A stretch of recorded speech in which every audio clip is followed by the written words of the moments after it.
My fellow Kenyans, democracy is a very beautiful concept of governance in any nation.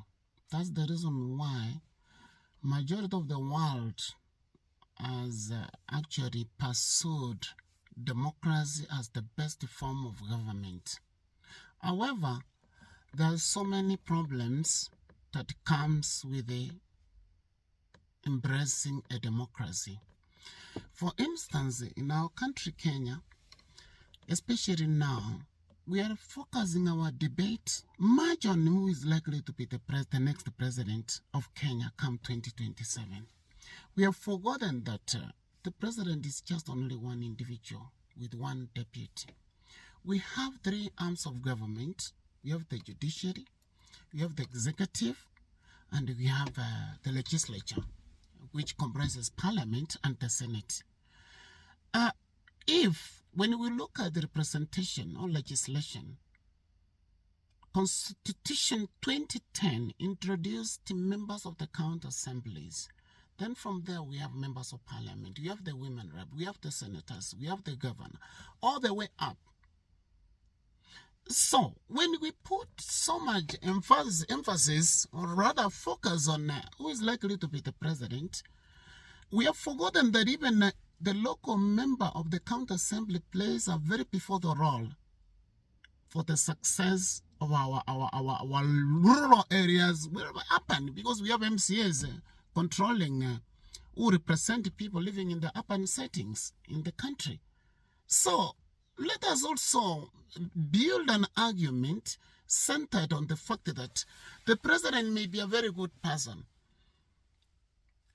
He may be a very good person, but with the wrong people in the judiciary, with the wrong members of parliament, with the wrong senators, with the wrong members of the county assemblies, with the wrong 47 governors, we will still continue crying non-stop as a nation.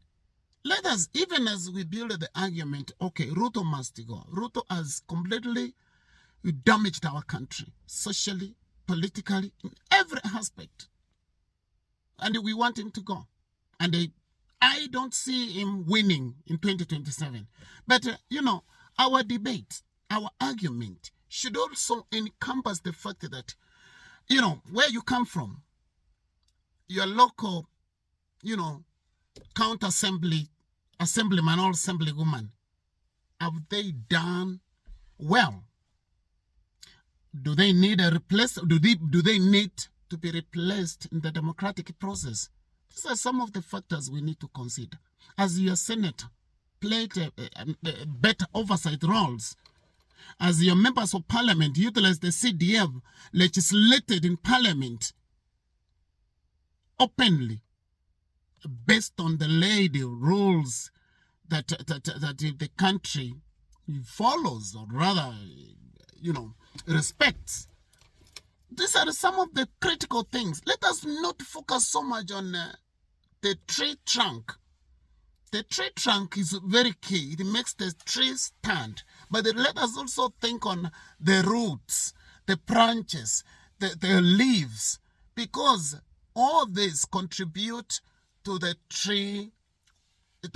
tree's survival.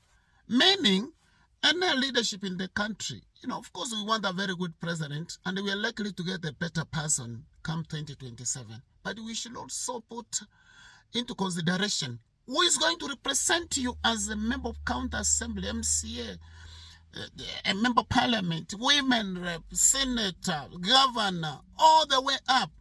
When we elected these leaders who are accountable, transparent, people with the leadership ideals, people who are people-centered, people whose ideals or policies are centered on transforming the people's lives across the board, then we should, let us be universal. Let us not focus on, we want Kasongo to go. But we also have this crazy governor who is looting. The money that the Ruto sends from Nairobi to this governor, hata mjini nini inafanya. What we are seeing is recurrent expenditure. Some counties like Kisii County, there is nothing that is happening in Kisii County. Some counties like Irungu Kangata, I think Irungu Kangata comes from Moranga, is doing an exemplary job.